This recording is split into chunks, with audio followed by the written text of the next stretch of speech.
దాయాది దేశం పాకిస్తాన్ ఎట్టకేలకు భారత్ చేపట్టిన ఆపరేషన్ సింధూర్ పై స్పందిస్తోంది. ఆపరేషన్ సింధూర్ కారణంగా గట్టి ఎదురుదెబ్బ తగిలినట్టు పాక్ నేతలు ఒక్కొక్కరుగా ఒప్పుకుంటున్నారు. తాజాగా ఆ లిస్టులోకి పాకిస్తాన్ ఉప ప్రధానమంత్రి ఇషాక్ దార్ చేరిపోయారు. తాజాగా ఆపరేషన్ సింధూర్ పై ఇషాక్ దార్ సంచలన వ్యాఖ్యలు చేశారు. భారత్ వైమానిక దాడులతో తీవ్ర నష్టం జరిగింది అన్నారు.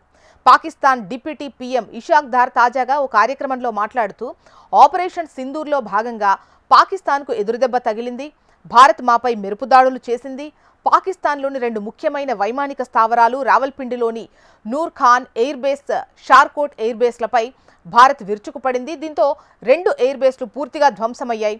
భారత్పై పాకిస్తాన్ తిరిగి దాడి చేయడానికి సిద్ధమవుతున్న సమయంలో ఈ దాడులు జరిగాయి. అందుకే ప్రతిదాడి చేయలేకపోయాం. దాడుల విషయంలో భారత్ వేగంగా స్పందించింది. భారత్తో యుద్ధం అంత తేలిక కాదు.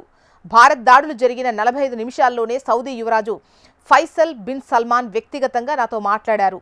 భారత్ పాకిస్తాన్ మధ్య ఉద్రిక్తతలు తగ్గించేందుకు భారత విదేశాంగ మంత్రి జైశంకర్తో మాట్లాడాలని యువరాజు సూచించారు. 2 దేశాల మధ్య సమస్యలు తగ్గించేందుకు రియాద్ ముఖ్యమైన పాత్ర పోషించింది. ఇక అమెరికా సైతం భారత్ను నిలువరించే ప్రయత్నం చేసిందని చెప్పుకొచ్చారు. ఇదిలా ఉండగా అంతకుముందు ఆపరేషన్ సింధూర్పై పాకిస్తాన్ ప్రధానమంత్రి షాబాజ్ షరీఫ్ సైతం కీలక వ్యాఖ్యలు చేశారు. భారత్ చేసిన దాడులను పాక్ ప్రధాని అంగీకరించారు. బ్యాలిస్టిక్ క్షిపణులతో భారత్ విరుచుకుపడిందని ఆర్మీ చీఫ్ మునీర్ తనతో చెప్పారని ప్రధాని షరీఫ్ అన్నారు.